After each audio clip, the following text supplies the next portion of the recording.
ಒಂದು ಕೂಟಕ್ಕೆ ಬಂದಿರುವ ಎಲ್ಲ ಸಹೋದರ ಸಹೋದರಿಯರಿಗೂ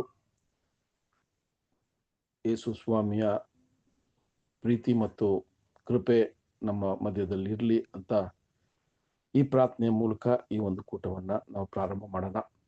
ನಮ್ಮ ಮಧ್ಯದಲ್ಲಿರುವ ಸಹೋದರ ಯಲ್ಲಪ್ಪ ಬ್ರದರ್ ಪ್ರಾರ್ಥನೆಯಲ್ಲಿ ಈ ಒಂದು ಕೂಟವನ್ನು ಪ್ರಾರಂಭ ಮಾಡೋಕ್ಕೆ ಕೇಳ್ಕೊತೀನಿ. ಪ್ರಾರ್ಥನೆ ಮಾಡಿಕೊಳ್ಳೋಣ. ಮಹೋನ್ನತನೋ ಸರ್ವಶಕ್ತನೋ ಅಗಮ್ಯ ಬೆಳಕಿನಲ್ಲಿ ವಾಸ ಮಾಡುವ ನಮ್ಮ ಪರಲೋಕ ತಂದೆ, ನಿಮ್ಮ ಪರಿಶುದ್ಧ ನಾಮಕ್ಕೆ ಮಹಿಮೆ ಉಂಟಾಗಲಪ್ಪ.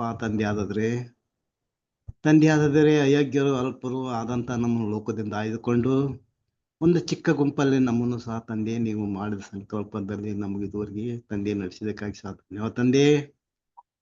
ಇನ್ನು ಯಾವ ಸಹೋದರರು ಬಂದಿಲ್ಲ ತಂದೆ, ಅವ್ರಿಗೆ ಸಹ ತಂದೆ ತಕ್ಕ ಸಮಯಕ್ಕೆ ಬಂದು ನಿನ್ನ ವಾಕ್ಯವನ್ನು ಕೇಳುವ ಹಾಗೆ ತಂದೆ ಸಹಾಯ ಮಾಡು ತಂದೆ.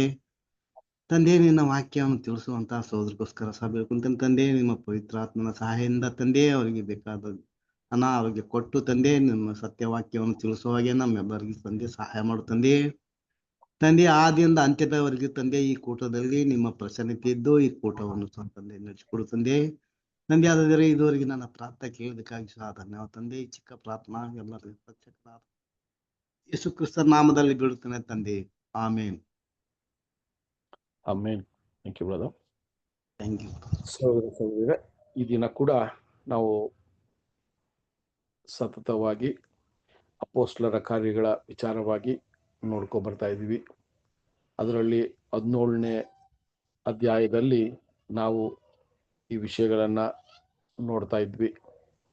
ಕಳೆದ ವಾರದಲ್ಲಿ ಕೂಡ ಒಂದು ಮುಖ್ಯವಾದ ಒಂದು ಭಾಗ ಅಥವಾ ಅಪೊಸ್ತಲ ಪೌಲ್ ಹೋದಂಥ ಆ ಒಂದು ಪಯಣದಲ್ಲಿ ವಿಶೇಷವಾದ ಒಂದು ಪಟ್ಟಣ ಅಥೇನ್ ಪಟ್ಟಣ. ಈ ಅಥೇನ್ ಪಟ್ಟಣದಲ್ಲಿ ನಡೆದಂಥ ಘಟನೆಗಳು ನಮಗೆ ಕಳೆದ ವಾರದಲ್ಲೂ ಕೂಡ ಇದರ ವಿಚಾರವಾಗಿ ನಾವು ನೋಡಿದ್ವಿ. ಯಾವ ರೀತಿ ಬೇರಿಯಾ ಪಟ್ಟಣದಿಂದ ಈ ಅಥೇನ್ ಪಟ್ಟಣಕ್ಕೆ ಬಂದ ಒಂದು ಸನ್ನಿವೇಶಗಳನ್ನು ನೋಡಿದ್ವಿ. ಈ ಅಥೇನ್ ಪಟ್ಟಣದಲ್ಲಿ ಅಪೊಸ್ತಲ ಪೌಲ್ ಒಬ್ಬಂಟಿಯಾಗಿ ಪ್ರವೇಶ ಕೊಟ್ಟರು. ಬೇರಿಯಾ ಪಟ್ಟಣದಲ್ಲಿರುವಂಥ ಸಹೋದರರುಗಳು ಅವ್ರನ್ನ ಅಥೇನ್ ಪಟ್ಟಣಕ್ಕೆ ಕರ್ಕೊಬಂದು ಅವ್ರನ್ನ ಬಿಟ್ಟಾಗ ಪೌಲ್ ಒಬ್ಬಂಟಿಯಾಗಿ ಅಲ್ಲಿ ಇದ್ದಿದ್ದನ್ನು ನೋಡ್ತೀವಿ. ಅವರು ಆ ಒಂದು ಒಬ್ಬಂಟಿಯಾಗಿ ಇದ್ದ ದಿನಗಳಲ್ಲಿ ಆ ಪಟ್ಟಣವನ್ನು ಅವರು ಭೇಟಿಯಾಗಿ ಅಥವಾ ಅದನ್ನು ಸುತ್ತು ನೋಡಿದಾಗ ಅಲ್ಲಿ ಇದ್ದಂಥ ವಿಗ್ರಹಗಳು ಅವರ ಮನಸ್ಸನ್ನು ತುಂಬ ಕಳವಳಗೊಳ್ಳಿತು ಅಥವಾ ತುಂಬಾ ಅವರು ಬೇಜಾರಾಗಿ ಅಲ್ಲಿ ನಡೆಯುವಂಥ ವಿಷಯಗಳನ್ನು ನೋಡಿ ಕೂಡಲೇ ಈ ಸತ್ಯದ ವಿಚಾರಗಳನ್ನು ಅವರು ಮಾತನಾಡಲೇಬೇಕು ಅನ್ನುವ ಒಂದು ಅರ್ಜೆನ್ಸಿ ಅಥವಾ ಆ ಒಂದು ಸನ್ನಿವೇಶ ಆ ರೀತಿಯಾಗಿ ಬಂದಿದ್ದನ್ನು ನೋಡಿದ್ವಿ. ಯಾವ ರೀತಿ ಸಭಾಮಂದಿರದಲ್ಲಿ ಅವರು ಈ ವಿಚಾರಗಳನ್ನು ಅವರು ಮಾತನಾಡಿದ್ರು. ಸಭಾಮಂದಿರದಲ್ಲಿ ಒಂದಷ್ಟು ಚರ್ಚೆಗಳು ನಡೆದಾಗ ಮತ್ತೆ ಅಲ್ಲಿರುವಂಥವರು ಅವ್ರನ್ನ ಪಟ್ಟಣದ ತುಂಬ ಒಂದು ದೊಡ್ಡ ತಜ್ಞರು ಅಥವಾ ಆ ಒಂದು ಪಟ್ಟಣದಲ್ಲಿ ಇರುವಂಥ ನ್ಯಾಯಸ್ಥಾಪಕರು ಅಂತ ಕೂಡ ಹೇಳ್ಬೋದು. ಇವರ ಮಧ್ಯದಲ್ಲಿ ಇವರು ಸಾಕ್ಷಿ ಕೊಡುವಂತೆ ಅವ್ರನ್ನ ಕರ್ಕೊಬರುವ ಒಂದು ಸನ್ನಿವೇಶವನ್ನು ನೋಡಿದ್ವಿ. ಆ ಸನ್ನಿವೇಶದಲ್ಲಿ ನಾವು ನೋಡುವಾಗ ಅವರು ಯಾವ ರೀತಿ ಈ ಒಂದು ಸತ್ಯದ ವಿಷಯವ ಅಥವಾ ಈ ಸುವಾರ್ತೆಯ ವಿಷಯಗಳನ್ನು ಯಾವ ರೀತಿ ಅವರು ಪ್ರತಿಫಲಿಸಿದ್ರು ಅಥವಾ ಅದನ್ನು ಪ್ರೆಸೆಂಟ್ ಮಾಡಿದ್ರು ಅಂತ ನೋಡಬೇಕಾದ್ರೆ ಸಹೋದರರೇ ತುಂಬ ಅದ್ಭುತವಾಗಿ ತಂದೆಯಾದ ದೇವರು ಆತನ ಪವಿತ್ರಾತ್ಮನ ಒಂದು ಅನುಗ್ರಹದಿಂದ ಪೌಲಿಗೆ ಆ ಜ್ಞಾನವನ್ನು ಕೊಟ್ಟಿದ್ದು ಕೂಡ ನಾವು ನೋಡ್ಬೋದು ಸಹೋದರರೇ. ಸೊ ಪೌಲನು ಎಷ್ಟೋ ವಿಚಾರಗಳಲ್ಲಿ ನೋಡುವಾಗ ಧರ್ಮಶಾಸ್ತ್ರದಲ್ಲಿ ತುಂಬ ಶ್ರೇಷ್ಠನಾಗಿ ಯಹೂದ್ಯನಾಗಿ ಪರಿಸಾಯನಾಗಿ ಆತನು ಜ್ಞಾನವಂತನಾಗಿ ಇದ್ದಿದ್ದು ಇಲ್ಲಿ ದೇವರ ಒಂದು ಕೆಲಸಕ್ಕೆ ಇದೆಲ್ಲ ಕೂಡ ಏನಾಯ್ತು ಅಂದ್ರೆ ದೇವರು ಉಪಯೋಗ ಮಾಡಿದ್ರು ಅಂತ ಕೂಡ ನಾವು ನೋಡ್ಬೋದು.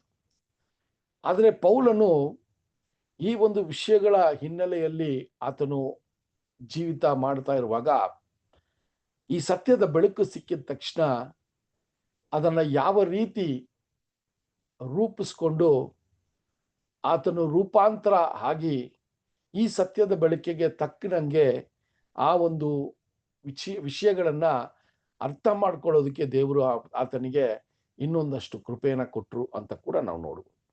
ಸೊ ಆ ರೀತಿಯಲ್ಲಿ ನಾವು ನೋಡುವಾಗ ಎಲ್ಲಿಂದ ಪೌಲನು ಆ ಸಾಕ್ಷಿಯನ್ನ ಪ್ರಾರಂಭ ಮಾಡ್ತಾರಂದ್ರೆ, ನಾವು ಕಳೆದ ವಾರದಲ್ಲಿ ಆ ವಿಷಯವನ್ನ ನೋಡಿದ್ವಿ. 17ನೇ ಅಧ್ಯಾಯ 23ನೇ ವಚನದಲ್ಲಿ ಈ ವಿಚಾರವನ್ನ ಪ್ರಾರಂಭ ಮಾಡ್ತಾರೆ. ಅವ್ರು ಯಾವ ರೀತಿ ಪ್ರಾರಂಭ ಮಾಡ್ತಾರೆ ಅಂತ ನೋಡ್ಬೇಕಾದ್ರೆ,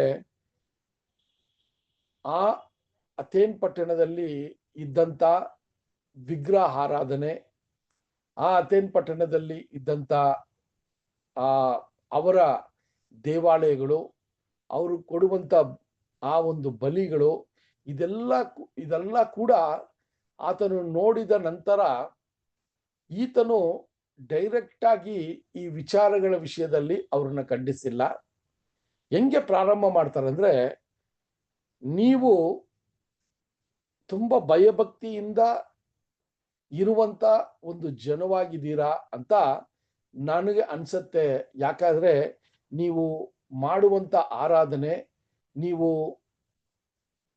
ಇಟ್ಟಿರುವಂತ ವಿಗ್ರಹಗಳು, ಇದೆಲ್ಲ ಏನಕ್ಕೆ ಅದು ಸೂಚಕವಾಗಿದೆ ಅಂದ್ರೆ, ನೀವು ದೇವರ ಮೇಲೆ ಇರುವಂತ ಒಂದು ಭಯಭಕ್ತಿಯನ್ನ ತೋರಿಸ್ತದೆ ಅಂತ ಹಿಂಗೆ ಪ್ರಾರಂಭ ಮಾಡಿ, ನಿಮ್ಮ ಒಂದು ಯಜ್ಞ ವೇದಿಕೆಗಳಲ್ಲಿ ನಾನು ನೋಡಿದಾಗ ಅನೇಕ ದೇವರು ದೇವತೆಗಳಿಗೆ ನೀವು ಯಜ್ಞ ಬಲಿಪೀಠವನ್ನ ನೀವು ಇಟ್ಟಿದ್ದೀರಾ. ಅದರಲ್ಲಿ ಒಂದು ಬಲಿಪೀಠವನ್ನ ತಿಳಿದೇ ಇರುವ ದೇವರು ಅಂತ ನೀವು ಇಟ್ಟಿದ್ದೀರಾ. ಅದಕ್ಕೂ ಕೂಡ ನೀವು ಏನ್ ಮಾಡ್ತೀರಾ, ನೀವು ಯಜ್ಞಗಳ ಹೋಮಗಳನ್ನ ಮಾಡ್ತೀರಾ ಅಂತ ಹಿಂಗೆ ಪ್ರಾರಂಭ ಮಾಡ್ತಾರೆ. ಸೊ ಇಲ್ಲಿ ಈಗ ಎಲ್ಲಿ ಪ್ರಾರಂಭ ಮಾಡ್ತಾರೆ, ಹೆಂಗೆ ಹೇಳ್ತಾರೆ ಅಂದ್ರೆ, ಆ ತಿಳಿದೇ ಇರುವ ದೇವರನ್ನ ಇವತ್ತು ನಿಮಗೆ ನಾನು ತಿಳಿಸ್ಕೊಡ್ತೀನಿ ಅಂತ ಹಿಂಗೆ ಪ್ರಾರಂಭ ಮಾಡ್ತಾರೆ. ಸೊ ಅಲ್ಲಿ ಏನಂದ್ರೆ, ಆ ಒಂದು ಗ್ರೀಕರು ಅನೇಕ ದೇವರು ದೇವತೆಗಳನ್ನ ಅವರು ಪೂಜಿಸ್ತಾ ಇದ್ರು. ಆದ್ರೂ ಕೂಡ ಅವರಿಗೆ ಇದ್ದಂತ ಆ ಒಂದು ಅರಿವು, ಆ ನಾಲೆಜ್ ಅಲ್ಲಿ ಇನ್ನೂ ಸುಮಾರು ದೇವರು ದೇವತೆಗಳು ಬೇರೆ ಜನರು ಏನ್ ಮಾಡ್ತಾ ಇದ್ದಾರೆ, ನಂಬ್ತಾ ಇದ್ದಾರೆ ಅಂತ ಇವ್ರಿಗೆ ಗೊತ್ತಿತ್ತು ಗ್ರೀಕರಿಗೆ. ಅದಕ್ಕೇನೆ ಆ ರೀತಿ ಯಾರಾದ್ರೂ ಒಂದು ದೇವರು ಇದ್ದಾರೆ ಅಂತ ಗೊತ್ತಿದ್ದನ್ನೇ ಈ ಒಂದು ವಿಷಯವನ್ನ ಅಲ್ಲಿ ಇಡ್ತಾರೆ. ಆ ಒಂದು ಬಲಿಪೀಠದಲ್ಲಿ, ಆ ಯಜ್ಞ ವೇದಿಕೆಯಲ್ಲಿ ಏನ್ ಮಾಡ್ತಾರೆ ಅಂದ್ರೆ, ತಿಳಿದೇ ಇರುವ ದೇವರು ಅಂತ ಹೇಳುವಾಗ ಅವರು ಆ ಜ್ಞಾನವನ್ನ ಅಥವಾ ಆ ಅರಿವನ್ನ ಯಾವ ರೀತಿ ಉಪಯೋಗಿಸ್ಕೊಂಡ್ರು ಈ ಧರ್ಮದ ವಿಷಯಗಳಲ್ಲಿ ಅಂತ ಕೂಡ ನಾವು ನೋಡ್ಬೋದು. ಸೊ ಇದು ಬಂದು ಈ ಒಂದು ವಿಷಯವನ್ನ ನೋಡ್ಬೇಕಾದ್ರೆ, ಈ ಗ್ರೀಕ್ ಜನರ ಒಂದು ನಂಬಿಕೆ, ಅವರ ಒಂದು ಸಿದ್ಧಾಂತಗಳು ಏನಿತ್ತು ಅಂತ ನೋಡ್ಬೇಕಾದ್ರೆ, ಅವರಿಗೆ ಅನೇಕ ದೇವರು ದೇವತೆಗಳು ಇದ್ರು ಅಂತ ನೋಡ್ತೀವಿ ನಾವು. ಇದನ್ನ ನೀವು ಚೆಕ್ ಮಾಡಿದ್ರೆ ಅನೇಕ ರೀತಿಯ ದೇವರು ದೇವತೆಗಳನ್ನ ಇವರು ಪೂಜಿಸ್ತಾ ಇದ್ರು. ವಿಶೇಷವಾಗಿ ಮಳೆ ಬರುತ್ತದಲ್ಲ, ಅದಕ್ಕೆ ಒಂದು ದೇವರನ್ನ ಇಟ್ಕೊಂಡಿದ್ರು. ಅವರ ಒಂದು ಇದಕ್ಕೆ ಏನಂತ ಹೇಳ್ಬೇಕಾದ್ರೆ, ಅವರ ಹೆಲ್ತ್, ಅವರ ಒಂದು ಶರೀರದಲ್ಲಿ ಅವರು ಹೆಲ್ತಿಯಾಗಿರ್ಬೇಕಂದ್ರೆ ಅದಕ್ಕೆ ಒಂದು ದೇವರಿದ್ರು. ಮತ್ತೆ ಊಟ ಅಂತ ಹೇಳಿದಾಗ ಅದಕ್ಕೆ ಒಂದು ದೇವರನ್ನ ಇಟ್ಟಿದ್ರು. ಮತ್ತೆ ಅವರು ಯಾವ ರೀತಿ ಅವ್ರಿಗೆ ಹಣ ಅಲ್ವಾ, ಪ್ರಾಸ್ಪರಿಟಿ ಅಂತ ಹೇಳ್ತೀವಲ್ಲ, ಆ ಒಂದು ಹಣವಂತರಾಗಬೇಕಾದ್ರೆ ಅದಕ್ಕೊಂದು ದೇವ್ರ ದೇವತೆಗಳನ್ನ ಇಟ್ಟಿದ್ರು. ಈ ರೀತಿ ಅವರು ಅನೇಕ ದೇವ್ರ ದೇವತೆಗಳನ್ನ ಪೂಜಿಸ್ತಾ ಇದ್ದಿದ್ದು ಆ ಗ್ರೀಕರ ಒಂದು ಸಂಪ್ರದಾಯ ಅಂತ ನೋಡ್ತೀವಿ. ಅದ್ರಲ್ಲಿ ನಾವು ಒಂದು ವೇಳೆ ಹಿಸ್ಟ್ರಿಯಲ್ಲಿ ನಾವು ಓದಿ ಗಮನ ಕೊಟ್ಟಿದ್ರೆ, ಅದರಲ್ಲಿ ನಾವು ಸುಮಾರು ದೇವತೆಗಳನ್ನ ನಮ್ಗೆ ಹಿಸ್ಟ್ರಿಯಲ್ಲಿ ಒಂದಷ್ಟು ಕಡೆ ನಾವು ಓದಿರ್ತೀವಿ. ಅದರಲ್ಲಿ ವಿಶೇಷವಾಗಿ ಝಿಯೂಸ್ ಅನ್ನುವ ಒಂದು ದೇವರು ಕೂಡ ತುಂಬಾ ಪ್ರಬಲವಾಗಿದ್ರು ಅವ್ರ ಮಧ್ಯದಲ್ಲಿ. ಅಥೇನ್ ಅನ್ನುವ ಒಂದು ದೇವತೆ ಕೂಡ ಅವ್ರ ಮಧ್ಯದಲ್ಲಿ ತುಂಬಾ ಪ್ರಬಲವಾಗಿದ್ರು. ಅದು ಮಾತ್ರವಲ್ಲ, ಅವರು ಕೂಡ ದೇವತೆಗಳಿಗೆ ಯಜ್ಞ ಹೋಮಗಳನ್ನ, ಸ್ಯಾಕ್ರಿಫೈಸಸ್ನ ಮಾಡ್ತಾ ಇದ್ರು ಅಂತ ಕೂಡ ನಮಗೆ ಗೊತ್ತಾಗಿದೆ. ಅದನ್ನೇ ಪೌಲು ಆ ಒಂದು ಮಾಂಸವನ್ನ ತಿನ್ನೋದಕ್ಕೆ, ಒಂದು ಆ ಮಾಂಸದ ವಿಚಾರವಾಗಿ ಆ ತಿನ್ನೋದು ಬಿಡೋದಕ್ಕೆ ಒಂದಷ್ಟು ವಿಚಾರಗಳನ್ನ ಮಾತಾಡ್ತಾರೆ ಕೊರಿಂಥ್ಯ ಸಭೆಯಲ್ಲಿ. ಅದೇ ತರನೇ ಗ್ರೇಕರು ಕೂಡ ಆ ವಿಚಾರಗಳನ್ನ ಮಾಡ್ತಾ ಇದ್ದದನ್ನು ನೋಡ್ತೀವಿ. ಅದು ಮಾತ್ರವಲ್ಲ, ನಾವು ಕಳೆದ ವಾರದಲ್ಲಿ ಇನ್ನೊಂದು ವಿಶೇಷವಾದ ಒಂದು ಸಂಗತಿಯನ್ನ ಗ್ರೇಕರ ಬಗ್ಗೆ ನಮಗೆ, ಅಥವಾ ಅಥೇನಿಯಲ್ಲಿರುವ ಜನರ ಬಗ್ಗೆ ನಮಗೆ ಒಂದು ಮಾಹಿತಿ ಸಿಗ್ತಾ ಇದೆ. ಏನು ಅಂದ್ರೆ, ನೂತನವಾಗಿರುವ ವಿಷಯಗಳು ಯಾರಾದ್ರೂ ಮಾತಾಡಿದ್ರೆ ಅದನ್ನ ಕೇಳುವ ಒಂದು ಒಂದು ಕುತೂಹಲ ಅಥವಾ ಒಂದು ಹುಮ್ಮಸ್ಸು ಈ ಒಂದು ಪಟ್ಟಣದ ಜನರಲ್ಲಿ ಅತಿ ಹೆಚ್ಚಾಗಿ ಇತ್ತು ಅಂತ 17ನೇ ಅಧ್ಯಾಯ 21ನೇ ವಚನದಲ್ಲಿ ಈ ವಿಷಯವನ್ನ ನಾವು ನೋಡಿದ್ವಿ. ಅವರು ಬಂದು ಯಾವುದೇ ಒಂದು ನೂತನವಾಗಿ ಅಥವಾ ಹೊಸದಾಗಿ ಯಾರಾದ್ರೂ ಬಂದು ಮಾತಾಡಿದ್ರೆ ಅದನ್ನು ಕೇಳುವ ಆಸಕ್ತಿ ಇರುವಂತ ಜನರಾಗಿದ್ರು ಅಂತ ಕೂಡ ನಾವು ನೋಡಿದ್ವಿ. ಸೊ ಹಿಂಗಿರುವಾಗ ಸಹೋದರರೇ, ಈಗ ಈ ತಿಳಿದೇ ಇರುವ ದೇವರ ಬಗ್ಗೆ ಅವರು ಮಾತಾಡಕ್ಕೆ ಪ್ರಾರಂಭ ಮಾಡ್ತಾರೆ. ಅವ್ರು ಪ್ರಾರಂಭ ಮಾಡುವಾಗಲೇ ನೀವು ನೋಡ್ಬೇಕಾದ್ರೆ ಅನೇಕ ದೇವತೆಗಳು ಇರುವಂತ ಆ ನಂಬಿಕೆಯನ್ನ ಫಸ್ಟ್ ಅಲ್ಲಿ ಹೊಡಿತಾರೆ. ಏನಂತ ಹೇಳ್ತಾರೆ ಅಂದ್ರೆ, ಒಂದೇ ಏಕೈಕ ದೇವರು ಈ ಭೂ ಆಕಾಶವನ್ನ ಸೃಷ್ಟಿ ಮಾಡಿರುವ ದೇವರು ಅಂತ ಪ್ರಾರಂಭ ಮಾಡ್ತಾರೆ. ಇದನ್ನ ನಾವು ಕಳೆದ ವಾರದಲ್ಲಿ ಈ ವಿಷಯಗಳನ್ನ ನೋಡಿ ಮುಕ್ತಾಯ ಮಾಡಿದ್ವಿ ಅಲ್ವಾ. 17ನೇ ಅಧ್ಯಾಯ 24ನೇ ವಚನವನ್ನ ಒಂದ್ಸರಿ ಓದೋಣ. 17ನೇ ಅಧ್ಯಾಯ 24ನೇ ವಚನ. ನಿಮಗೆ ತಿಳಿಸುತ್ತೇನೆ, ಕೇಳಿರಿ. ಜಗತ್ತನ್ನು ಅದರಲ್ಲಿರುವ ಎಲ್ಲಾ ವಸ್ತುಗಳನ್ನು ಉಂಟು ಮಾಡಿದ ದೇವರು ಭೂಮಿ ಆಕಾಶಗಳ ಒಡೆಯನಾಗಿರುವುದರಿಂದ ಆತನು ಕೈಯಿಂದ ಕಟ್ಟಿರುವ ಗುಡಿಗಳಲ್ಲಿ ವಾಸ ಮಾಡುವನಲ್ಲ.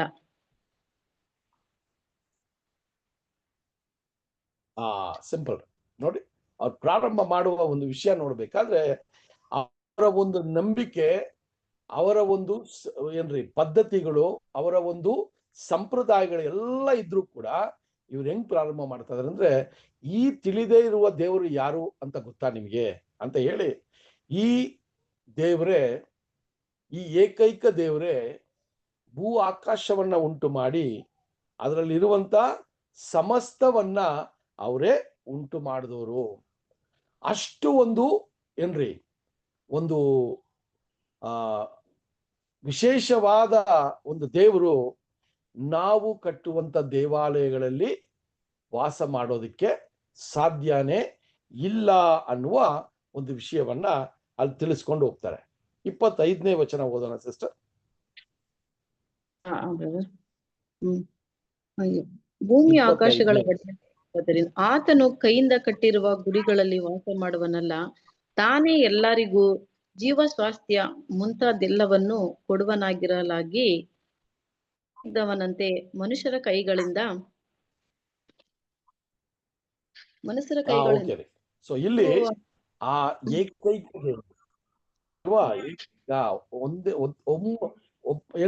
ಆ ಒಂದು ದೇವರು ಯಾರು ಅಂತ ನೋಡ್ಬೇಕಾದ್ರೆ ಅವ್ರು ಹೇಳ್ಕೊಂಡ್ ಬರ್ತಾರೆ, ಈ ದೇವರು ಯಾರು ಅಂದ್ರೆ ಈ ಭೂ ಆಕಾಶಗಳನ್ನ ಉಂಟು ಮಾಡಿರುವ ದೇವರು.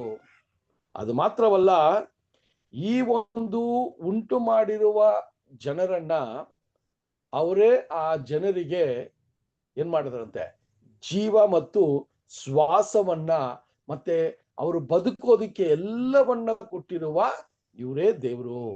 ಇವರು ಮನುಷ್ಯರ ಕೈಯಿಂದ ಪೂಜಿಸೋದಕ್ಕೆ ಇವರು ಈ ರೀತಿಯ ದೇವರು ಇಲ್ಲ ಅಂತ ಆ ಗ್ರೇಕ ಜನರಿಗೆ ಈ ವಿಚಾರವನ್ನ ತುಂಬಾ ಸಿಂಪಲ್ ಆಗಿ ಹೇಳುವಂತದ್ದಾಗಿದೆ ಸಹೋದರ.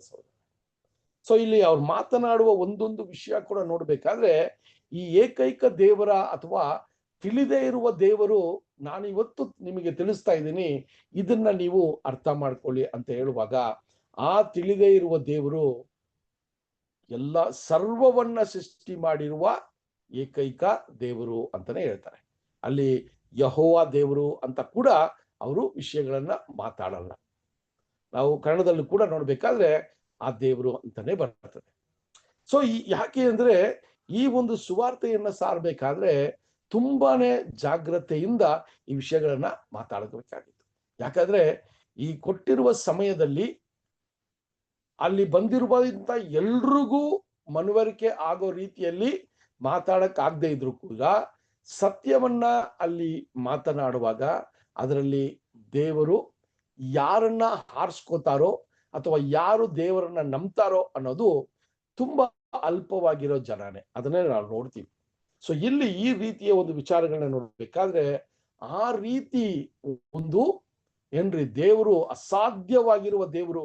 ಸಹೋದರರೇ ಅಲ್ಲಿ ಹೇಳ್ತಾರೆ, ಮನುಷ್ಯರು ಕಟ್ಟುವ ದೇವಾಲಯಗಳಲ್ಲಿ ಅವರನ್ನ ನಾವು ಇರಿಸ್ಕೊಳ್ಳೋದು ಅಥವಾ ಒಂದು ಗೊಂಬೆ ರೀತಿಯಲ್ಲೋ ಅಥವಾ ಒಂದು ವಿಗ್ರಹ ರೀತಿಯಲ್ಲೋ ಅವ್ರನ್ನ ಆಲಯದೊಳಗೆ ಏನ್ರಿ ಇರೋದು ಅದು ತಪ್ಪು. ಯಾಕಾದ್ರೆ ಆ ಒಂದು ಏನ್ರಿ ತುಂಬಾನೇ ಆ ಮಹತ್ವವಿರುವ ದೇವರು ಆ ರೀತಿ ದೇವಾಲಯಗಳಲ್ಲಿ ಇರಿಸಕ್ಕೆ ಸಾಧ್ಯನೇ ಇಲ್ಲ ಅಂತ ಹೇಳುವಾಗ ಸಹೋದರರೇ ಅಲ್ಲಿ ಹೇಳ್ತಾರೆ, ಯಾಕೆ ಅಂದ್ರೆ ಅವರು ಸೃಷ್ಟಿ ಮಾಡಿದ ಜನರಿಗೆ ಏನ್ ಮಾಡಿದ್ರಂತೆ, ಜೀವ ಮತ್ತು ಶ್ವಾಸವನ್ನ ಮತ್ತೆ ಅವರು ಬದುಕೋದಿಕ್ಕೆ ಎಲ್ಲವನ್ನ ಈ ಭೂಮಿಯಲ್ಲಿ ಕೊಟ್ಟಿರೋದು ಆ ದೇವರೇ ಅಂತ ಮಾತಾಡ್ತಾರೆ. ನಮ್ಗೆಲ್ರೂ ಗೊತ್ತಿದೆ ಅಲ್ವಾ? ಈ ಒಂದು ಸೃಷ್ಟಿಯ ಒಂದು ವಿಷಯವನ್ನ ತಗೊಂಡ್ರೆ 6 ದಿನಗಳು ಅಂತ ಹೇಳ್ಬೇಕಾದ್ರೆ 6 ಕಾಲ ಸಮಯಗಳಲ್ಲಿ ಈ ಒಂದು ಭೂಮಿಯನ್ನ ದೇವರು ಮನುಷ್ಯರು ವಾಸ ಮಾಡುವ ಒಂದು ರೀತಿಯಲ್ಲಿ ಅದನ್ನ ಸರಿಪಡಿಸಿದ್ದು ನಮಗೆ ಗೊತ್ತಿದೆ ಅಲ್ವಾ?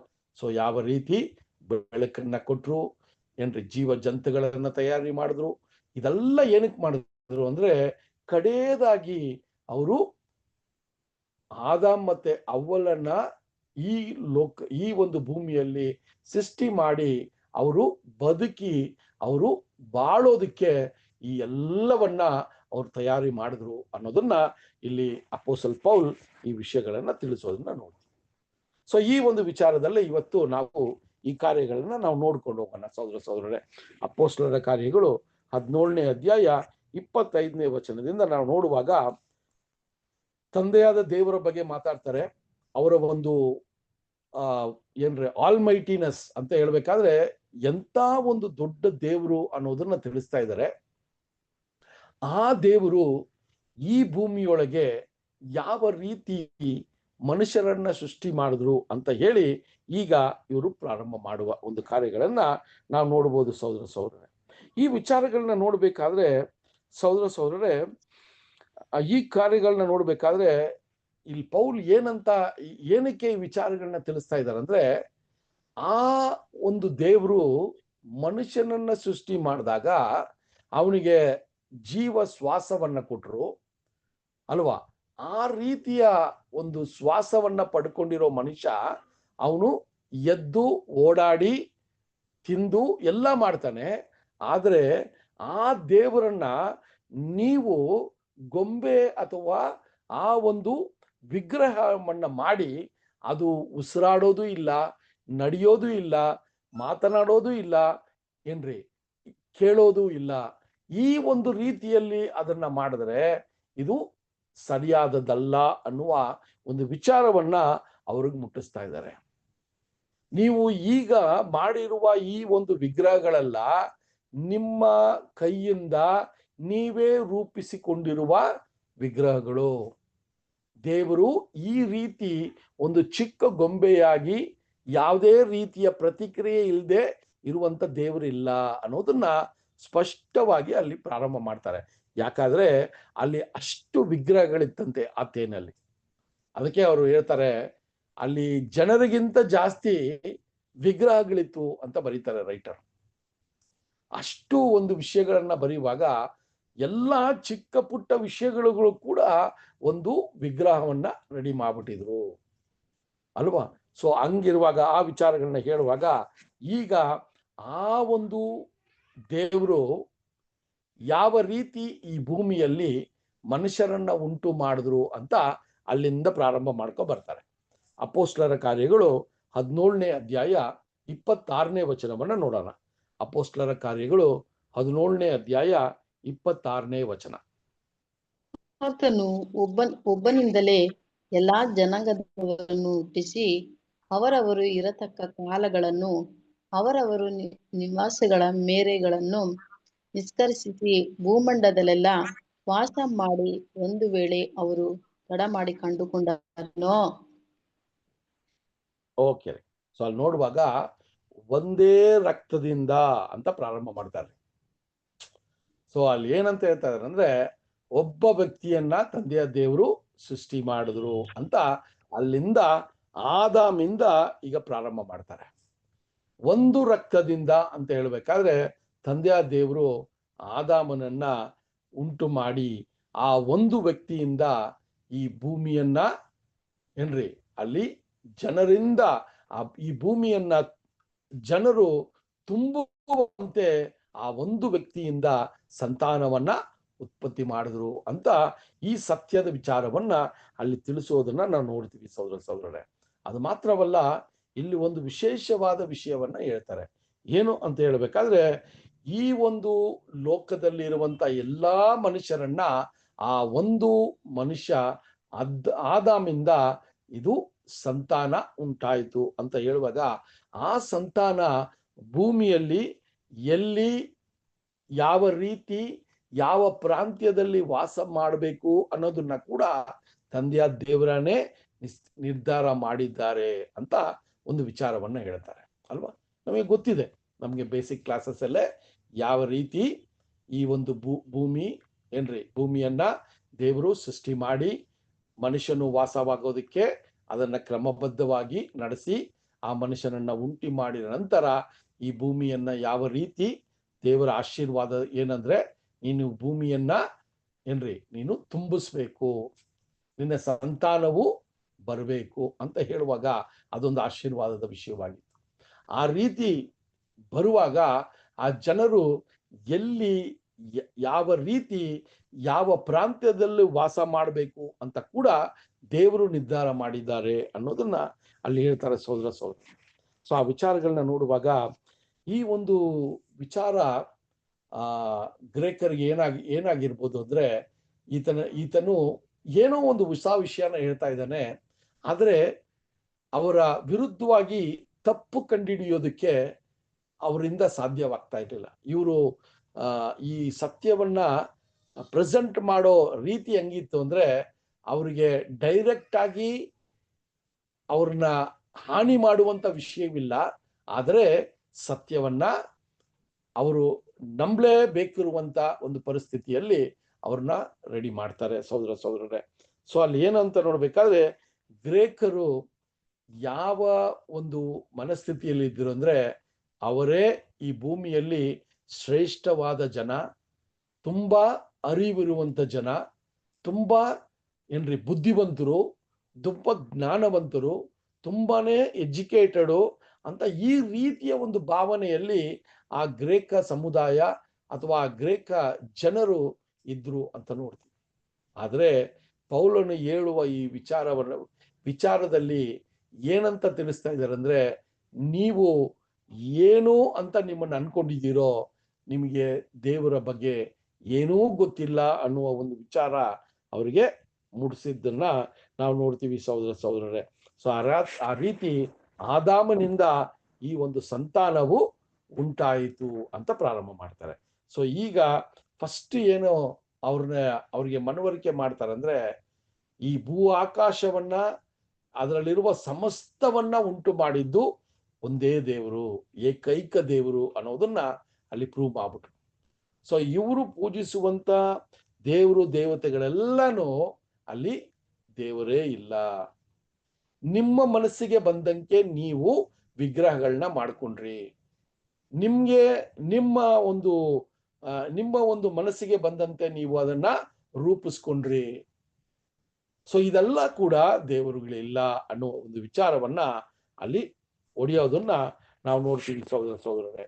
ಸೊ ಅದಾದಾಗ ನಾವು ನೋಡುವಾಗ ಸಹೋದರರೇ, ಅಲ್ಲಿ ಅಲ್ಲಿ ಹೇಳುವಾಗ ಗ್ರೀಕರಿಗೆ ಅಲ್ಲಿ ಆ ಭೂಮಿಯಲ್ಲಿ ಆ ಸಮಯದಲ್ಲಿ ಇರುವಂತ ವಿಚಾರಗಳು, ಭೂಮಿಯಲ್ಲಿ ಬೇರೆ ಪ್ರಾಂತ್ಯಗಳಲ್ಲಿ ಬೇರೆ ದೇಶಗಳಲ್ಲಿ ನಡೀತಾ ಇರುವಂತ ವಿಷಯಗಳು ಅಷ್ಟು ಮಾಹಿತಿ ಇರ್ತಾ ಇರ್ಲಿಲ್ಲ. ಯಾಕಂದ್ರೆ ಆ ಸಮಯದಲ್ಲಿ ಈ ರೀತಿಯ ಒಂದು ಬೆಳವಣಿಗೆಗಳು ಇರಲಿಲ್ಲ.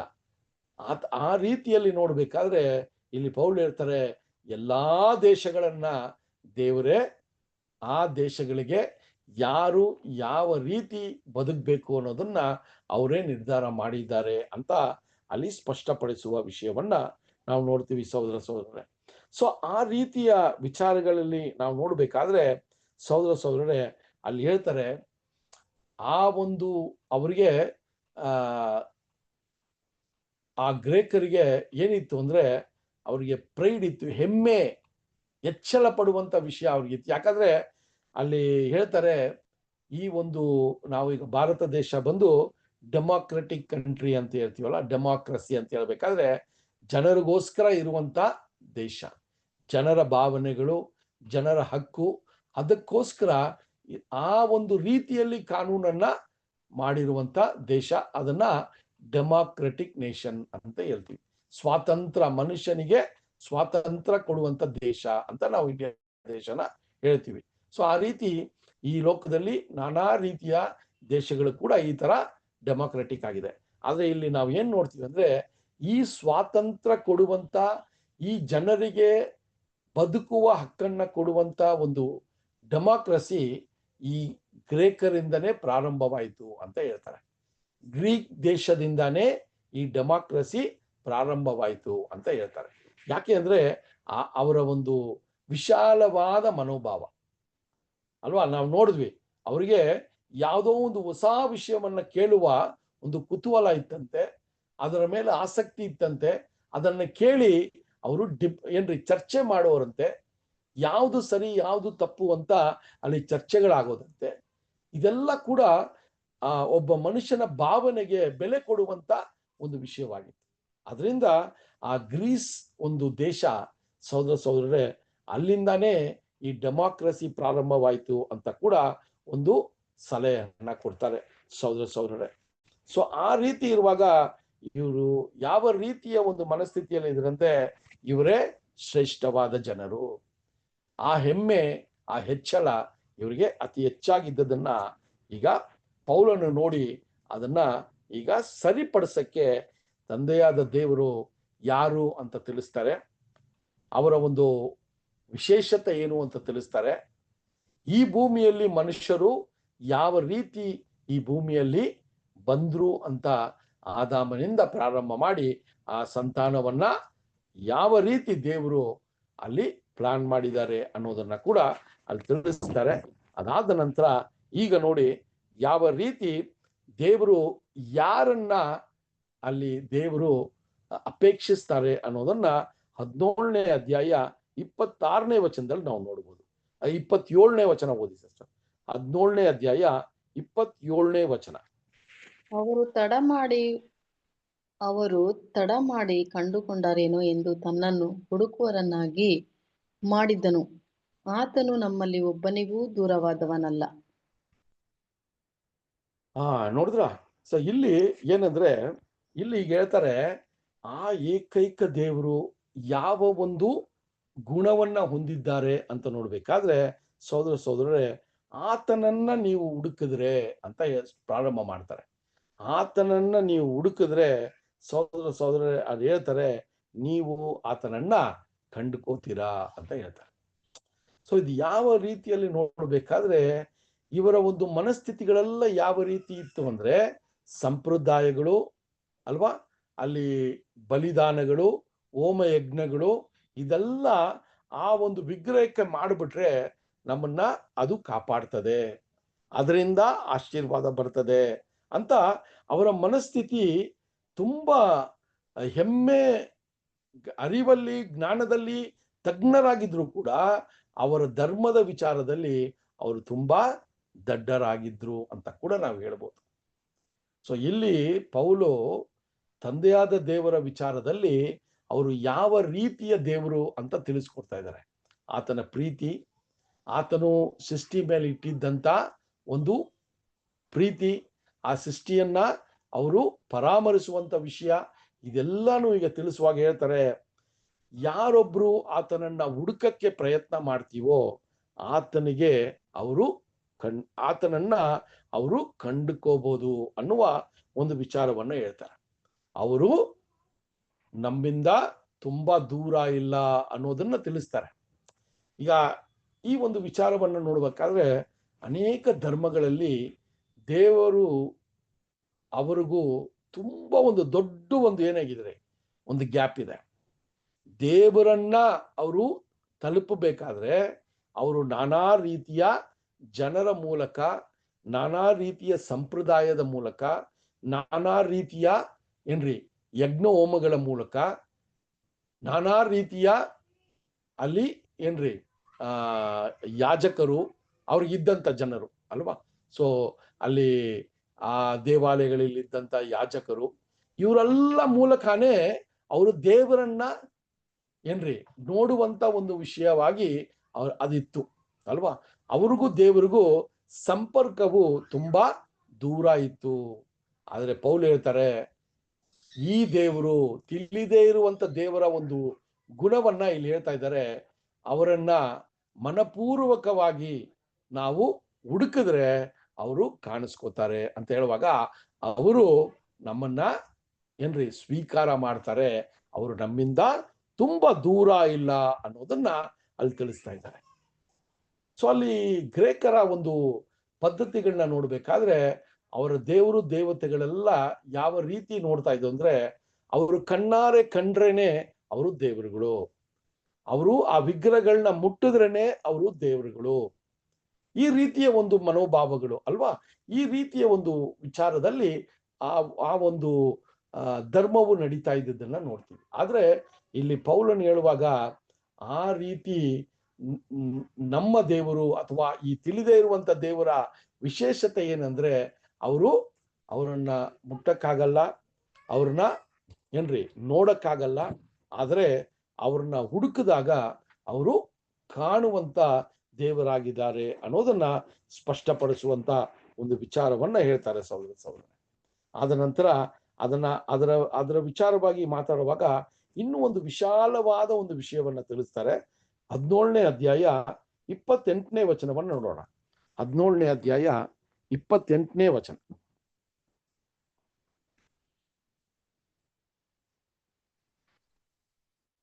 17:28. ಆತನಲ್ಲಿ ನಾವು ಜೀವಿಸುತ್ತೇವೆ, ಚಲಿಸುತ್ತೇವೆ, ಇರುತ್ತೇವೆ. ನಿಮ್ಮ ಕಿವಿಗಳಲ್ಲಿಯೂ ಕೆಲವರು ನಾವು ಆತನ ಸಂತಾನದವರೇ ಎಂಬುದಾಗಿ ಹೇಳಿದ್ದಾರೆ. ಇನ್ನೊಂದ್ಸರಿ ಓದಿ ಸಿಸ್ಟರ್ ಪ್ಲೀಸ್.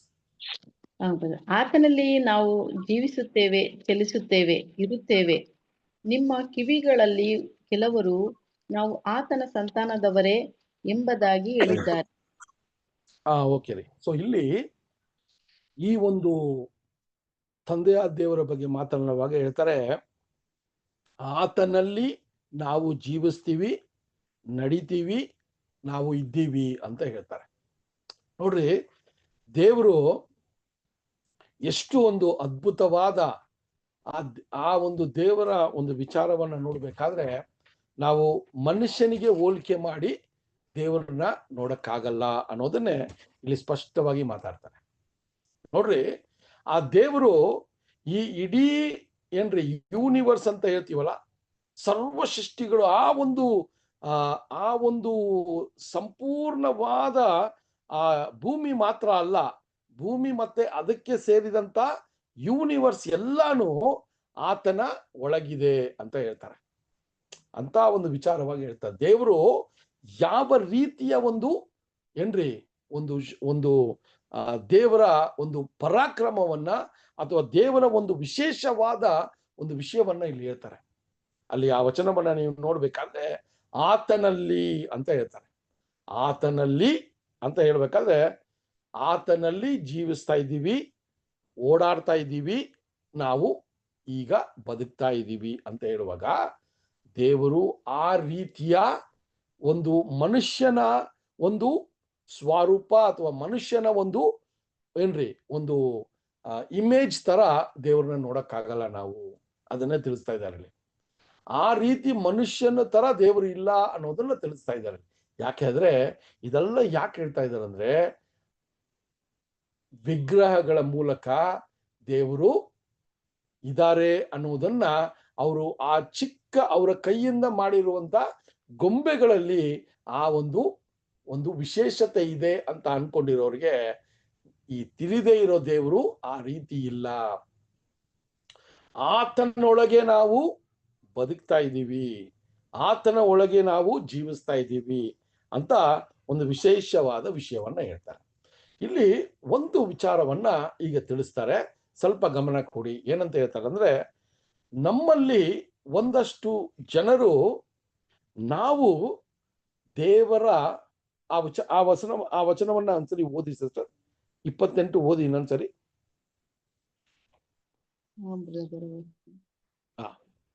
ಆತನಲ್ಲಿ ನಾವು ಜೀವಿಸುತ್ತೇವೆ, ಚಲಿಸುತ್ತೇವೆ, ಇರುತ್ತೇವೆ.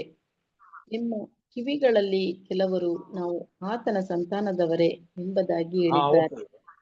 ಸೊ ಆತನ ಸಂತಾನದವರೇ ಅಂತ ಒಂದು ವಿಚಾರವನ್ನ ಮಾತಾಡ್ತಾರೆ ಇಲ್ಲಿ. ತುಂಬಾ ಮುಖ್ಯವಾದ ವಿಷಯ. ಈ ಸಾಕ್ಷಿ ಕೊಡುವಾಗ ಈ ಗ್ರೇಕ ಜನರ ಒಂದು ಹಿನ್ನೆಲೆಯನ್ನ ಪೌಲು ಆ ಸ್ವಲ್ಪ ಕಾಲದಲ್ಲೇ, ಆ ಅಲ್ಪ ಕಾಲದಲ್ಲೇ ಒಂದು ವಿಚಾರಗಳನ್ನ ಅವ್ರು ಅರ್ಥ ಮಾಡ್ಕೊಬಿಟ್ರು. ಇವರ ಒಂದು ನಂಬಿಕೆ ಏನು, ಇವರು ಫಾಲೋ ಮಾಡುವಂತ ಏನ್ರಿ ಆ ಒಂದು ಇವರು ಹಿಂಬಾಲಿಸುವಂತ ತಜ್ಞಾನಿಗಳು ಅಂತ ಹೇಳ್ತಾರಲ್ಲ, ಫಿಲಾಸಫರ್ಸ್ ಸುಮಾರು ಜನ ಇದ್ರು ಆ ಟೈಮಲ್ಲಿ. ಗ್ರೇಕರ ವಿಚಾರದಲ್ಲಿ ನೋಡ್ಬೇಕಾದ್ರೆ ಈ ಗ್ರೀಸ್ ದೇಶದಲ್ಲಿ ಈ ತತ್ವಜ್ಞಾನಿಗಳು ಅಂತ ಹೇಳ್ತಿರಲ್ಲ, ಫಿಲಾಸಫರ್ಸ್, ಇವರು ಅತಿ ಹೆಚ್ಚಾಗಿ ಇದ್ರು. ಇವರ ಒಂದು ಹೆಸರುಗಳನ್ನೇ ಮಾತ್ರ ನಾವು ನೋಡ್ಬೇಕಾದ್ರೆ ಸಹೋದರರೇ ಪ್ಲೂಟೋ ಅಂತ ನೋಡ್ತೀವಿ ಅಲ್ವಾ. ಸೊ ಈ ರೀತಿಯ ಒಂದು ಫಿಲಾಸಫರ್ಸ್, ಆ ತತ್ವಜ್ಞಾನಿಗಳು ಅವರು ಇದ್ರು. ಅವರ ಸಿದ್ಧಾಂತಗಳನ್ನ ಫಾಲೋ ಮಾಡೋ ಜನರು ಅತಿ ಹೆಚ್ಚಾದ ಗ್ರೇಕರಿದ್ರು.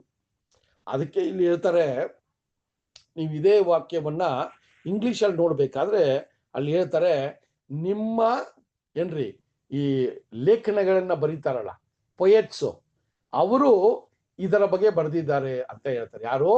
ನಿಮ್ಮ ಗ್ರೇಕ ಏನ್ರಿ ಆ ಒಂದು ಲೇಖನಗಳನ್ನ ಬರೀತಾರಲ್ಲ ಅವರೇ ಏನಂತ ಹೇಳ್ತಾರೆ ಅಂದ್ರೆ, ನಾವು ದೇವರ ಸಂತಾನದವರು ಅಂತ ಬರೆದಿದ್ದಾರೆ ಅಂತ ಒಂದು ಪಾಯಿಂಟ್ ನ ಆ ಒಂದು ಸಭೆಯಲ್ಲಿ ಅದನ್ನ ಇಡ್ತಾರೆ ಸಹೋದರ.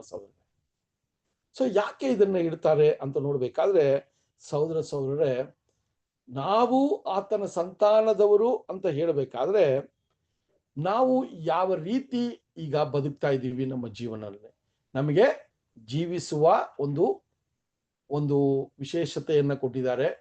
ನಾವು ಓಡಾಡಿ ನಾವು ಈ ಭೂಮಿಯಲ್ಲಿ ಇರುವಂತ ವಿಷಯಗಳನ್ನ ಅನುಭವಿಸಕ್ಕೆ ಆಶೀರ್ವಾದವನ್ನ ಕೊಟ್ಟಿದ್ದಾರೆ.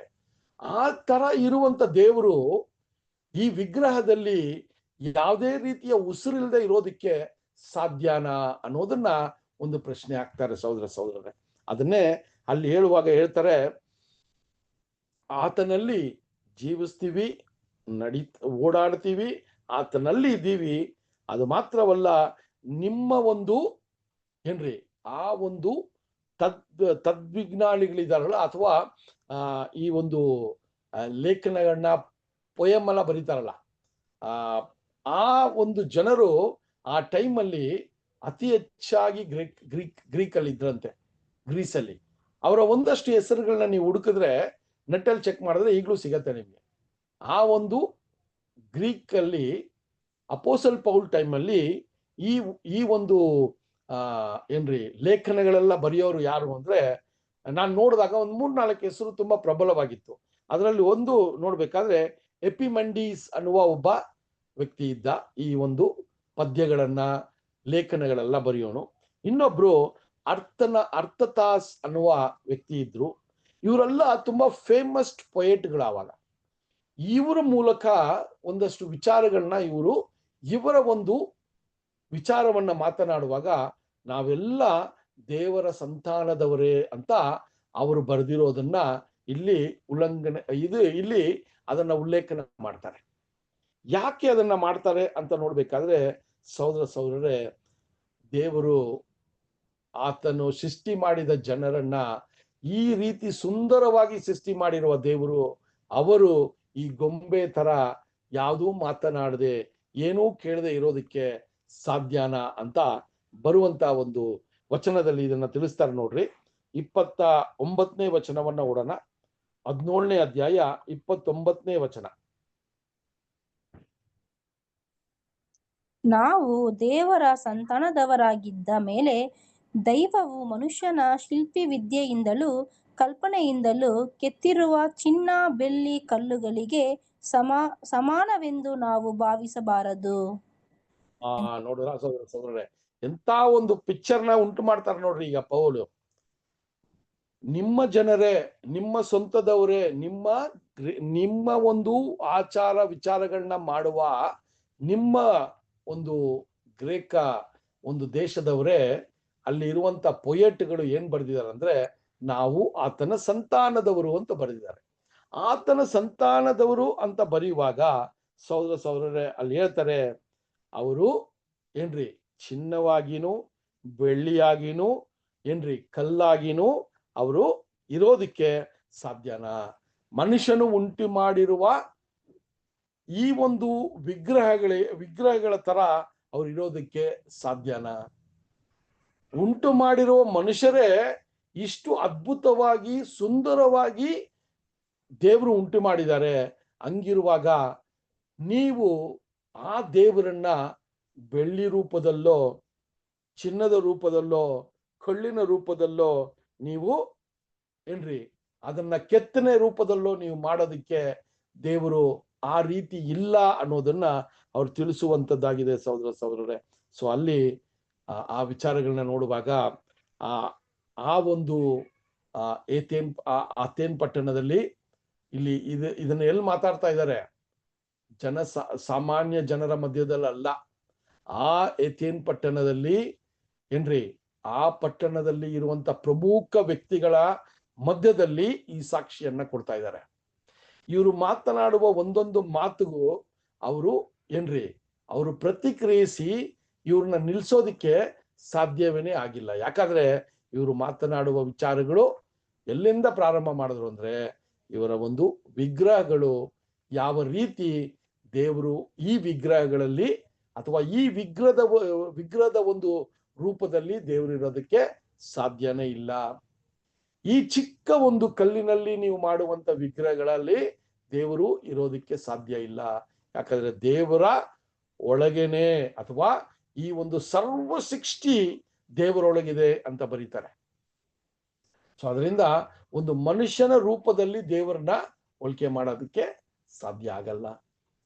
ಸೊ ಆ ರೀತಿಯಲ್ಲಿ ಹೇಳುವಾಗ ಸಹೋದರರೇ ಅಲ್ಲಿ ಹೇಳ್ತಾರೆ, ಆ ರೀತಿ ನಾವು ದೇವರ ಸಂತಾನದವರು ಅಂತ ಅಲ್ಲಿ ಹೇಳಿರುವಾಗ, ನಮ್ಮನ್ನೇ ಇಷ್ಟು ಸುಂದರವಾಗಿ ಅದ್ಭುತವಾಗಿ ಸೃಷ್ಟಿ ಮಾಡಿರೋ ದೇವರು ಅವರು ಯಾವ ರೀತಿ ಈ ಒಂದು ನೀವು ನಿಮ್ಮ ಮನುಷ್ಯನ ಕೈಯಿಂದ ಮಾಡಿರುವಂತ ರೂಪಿಸಿರುವಂತ ಚಿನ್ನ ಬೆಳ್ಳಿ ಕಲ್ಲು ಮತ್ತೆ ಕೆತ್ತನೆ ಕೆಲಸದಲ್ಲಿ ಮಾಡುವಂತ ಏನ್ರಿ ವಿಷಯದಲ್ಲಿ ದೇವರು ಆ ರೀತಿ ಇಲ್ಲ ಅನ್ನೋದನ್ನ ಅವ್ರು ತಿಳಿಸ್ತಾ ಇದ್ದಾರೆ ಸಹೋದರರೇ.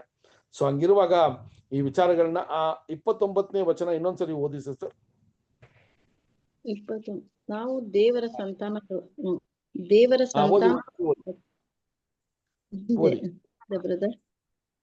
ಸಂತಾನದವರಾಗಿದ್ದ ಮೇಲೆ ನೋಡ್ರಿ, ದೇವರ ಸಂತಾನದವರಾಗಿದ್ದ ಮೇಲೆ ದೈವವು ಮನುಷ್ಯನ ಶಿಲ್ಪವಿದ್ಯೆಯಿಂದಲ್ಲ ಕಲ್ಪನೆಯಿಂದಲೂ ದೈವವು ಮನುಷ್ಯನ ಶಿಲ್ಪ ವಿದ್ಯೆಯಿಂದ ಇಲ್ಲ ಅಂತ ಅಲ್ಲಿ ದೃಢವಾಗಿ ಒಂದು ವಿಷಯವನ್ನ ತಿಳಿಸ್ತಾ ಇದ್ದಾರೆ ಸಹೋದರರೇ.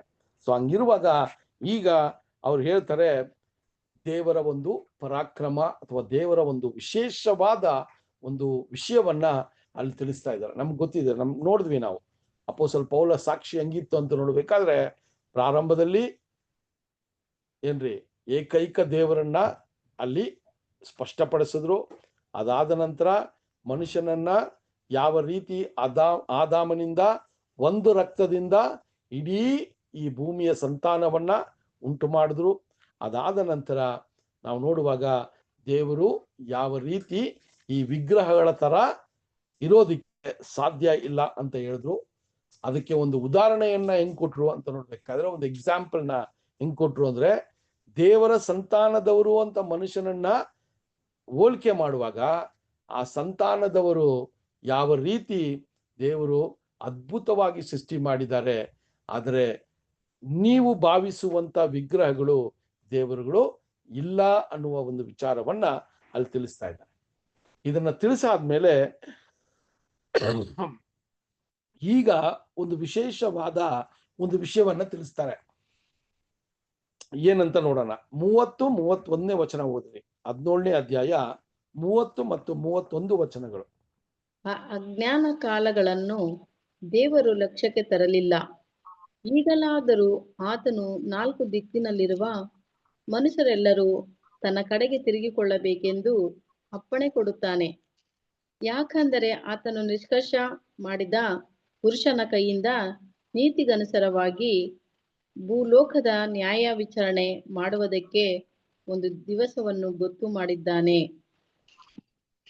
ಓಕೆ, ನೋಡ್ರಿ, ಈಗ ನಿಧಾನಕ್ಕೆ ಎಲ್ಲಿ ಬರ್ತಾ ಇದ್ದಾರೆ ಅಂದ್ರೆ, ಸರಿ, ಈಗ ನೀವು ಮಾಡ್ತಾ ಇರುವಂತ ಈ ಒಂದು ಈ ಒಂದು ಸಂಪ್ರದಾಯಗಳು, ನೀವು ಪೂಜಿಸುವಂತ ದೇವರುಗಳು, ಇದೆಲ್ಲ ಒಂದು ಕಡೆ ಇದ್ರೂ ಕೂಡ ಈಗ ದೇವರು ಯಾರು ಅಂತ ತಿಳಿಸ್ಬಿಟ್ರು. ಈಗ ಅವರು ದೇವರು ನಿಮ್ಮನ್ನ ಶಿಕ್ಷಿಸಲ್ಲ. ಯಾಕೆ ಅಂತ ಹೇಳ್ಬೇಕಾದ್ರೆ ಅಲ್ಲಿ ಹೇಳ್ತಾರೆ, ನಿಮಗೆ ತಿಳುವಳಿಕೆ ಇಲ್ಲದೆ ಇರುವಂತ ಒಂದು ಕಾಲ ಸಮಯದಲ್ಲಿ ದೇವರು ಏನ್ ಮಾಡ್ಬಿಟ್ರಂತೆ, ಅದನ್ನ ಅತಿ ಹೆಚ್ಚಾಗಿ ಗಮನಿಸಿಲ್ಲ ಅಂತ ಹೇಳ್ತಾರೆ. ಅಥವಾ ಅದಕ್ಕೆ ತಕ್ಕಂತೆ ಶಿಕ್ಷಿಸೋದಕ್ಕೆ ಅವರು ಪ್ರಯತ್ನ ಮಾಡಲ್ಲ. ಆದ್ರೆ ಅಲ್ಲಿ ಹೇಳ್ತಾರೆ, ಸಹೋದರರೇ, ಎಲ್ಲಾ ಮನುಷ್ಯರು ಈಗ ಏನ್ ಮಾಡ್ಬೇಕಂತೆ, ಮನಸಾಂತರ ಹೊಂದಬೇಕು ಅನ್ನೋದನ್ನ ಹೇಳ್ತಾರೆ. 30ನೇ ವಚನ ಇನ್ನೊಂದ್ಸರಿ ಓದಿ ಸಿಸ್ಟರ್. 30ನೇ ವಚನ. ಆ ಅಜ್ಞಾನ ಕಾಲಗಳನ್ನು ದೇವರು ಲಕ್ಷ್ಯಕ್ಕೆ ತರಲಿಲ್ಲ. ಈಗಲಾದರೂ ಆತನು 4 ದಿಕ್ಕಿನಲ್ಲಿರುವ ಮನುಷ್ಯರೆಲ್ಲರೂ ತನ್ನ ಕಡೆಗೆ ತಿರುಗಿಕೊಳ್ಳಬೇಕೆಂದು ಅಪ್ಪಣೆ ಕೊಡುತ್ತಾನೆ. ಓಕೆ, ಆತನ ಕಡೆ ತಿರುಗಿಕೊಳ್ಳುವಂತೆ ಅಪ್ಪಣೆ ಕೊಡ್ತಾರೆ ಅನ್ನೋದನ್ನ ಈಗ ಪೌಲನು ಪ್ರಾರಂಭ ಮಾಡ್ತಾನೆ. ಸಹೋದರ, ಎಂತ ಒಂದು ಸಾಕ್ಷಿ ನೋಡಿ. ಈ ರೀತಿ ನಾವು ಈ ಸಾಕ್ಷಿಯನ್ನ ನೋಡುವಾಗ ನಮಗೂ ಕೂಡ ದೇವರು ಎಷ್ಟೋ ಅವಕಾಶಗಳನ್ನ, ಈ ಸತ್ಯವನ್ನ ಸಾರೋದಿಕ್ಕೆ ಅವಕಾಶಗಳನ್ನ ಕೊಡ್ತಾರೆ. ಆ ಸಮಯದಲ್ಲಿ ನಮ್ಮ ಭಯ, ನಮಗೆ ಇರುವಂತ ಒಂದಷ್ಟು ಭಯಗಳು, ಅಥವಾ ನಮಗೆ ಇರುವಂತ ಒಂದಷ್ಟು ಏನಂತ ಹೇಳ್ಬೇಕಾದ್ರೆ ಕಳವಳದಲ್ಲಿ ಈ ಸತ್ಯದ ವಿಷಯಗಳು ಅತಿ ಹೆಚ್ಚಾಗಿ ನಮ್ಗೆ ಗೊತ್ತಿದ್ರು ಕೂಡ ಅದನ್ನ ಪ್ರೆಸೆಂಟ್ ಮಾಡುವ ರೀತಿ ಇದೆಯಲ್ಲ, ಅದು ತಪ್ಪಾಗ್ಬಿಡ್ತದೆ. ಯಾಕಂದ್ರೆ ಯಾವ ರೀತಿ ಪ್ರೆಸೆಂಟ್ ಮಾಡಬೇಕು ಅನ್ನೋದನ್ನ ಈ ಪೌಲನ ಒಂದು ಸಾಕ್ಷಿಯಲ್ಲಿ ನಾವು ನೋಡ್ಕೋಬಹುದು. ಎಲ್ಲೂ ಕೂಡ ಅವ್ರನ್ನ ಡೈರೆಕ್ಟ್ ಆಗಿ ಅಟ್ಯಾಕ್ ಮಾಡದೆ ಅವ್ರಿಗೆ ಒಂದು ಮನವರಿಕೆ ಆಗೋ ರೀತಿಯಲ್ಲಿ ದೇವರ ಆತ್ಮದಿಂದ ಈ ವಿಚಾರಗಳನ್ನ ಮಾಡಿದ್ರು. ಸೊ ಅದಕ್ಕೆ ಅವರು ಆ ಒಂದು ಗ್ರೇಕ ಜನರ ಹಿನ್ನೆಲೆಯನ್ನ ಫಸ್ಟ್ ಅರ್ಥ ಮಾಡ್ಕೊಂಡಿದ್ರು. ಅವರ ಜನರನ್ನ ಇಟ್ಟೇ ಅವರಿಗೆ ಒಂದು ವಿಷಯವನ್ನ ತಿಳಿಸ್ತಾ ಇದ್ರು. ಸೊ ಇಲ್ಲಿ ತಂದೆಯ ದೇವರ ವಿಚಾರವಾಗಿನೂ ಅಥವಾ ಯೇಸು ಸ್ವಾಮಿಯ ವಿಚಾರವಾಗಿನೂ ಡೈರೆಕ್ಟ್ ಆಗಿ ಪ್ರಾರಂಭ ಮಾಡಿಲ್ಲ. ದೇವರು ಅಂತಾನೆ ಮಾತಾಡ್ಕೊ ಬಂದ್ರು. ಇಲ್ಲೂ ಕೂಡ ದೇವರು ಅಂತಾನೆ ಹೇಳ್ಕೊ ಬರ್ತಾರೆ.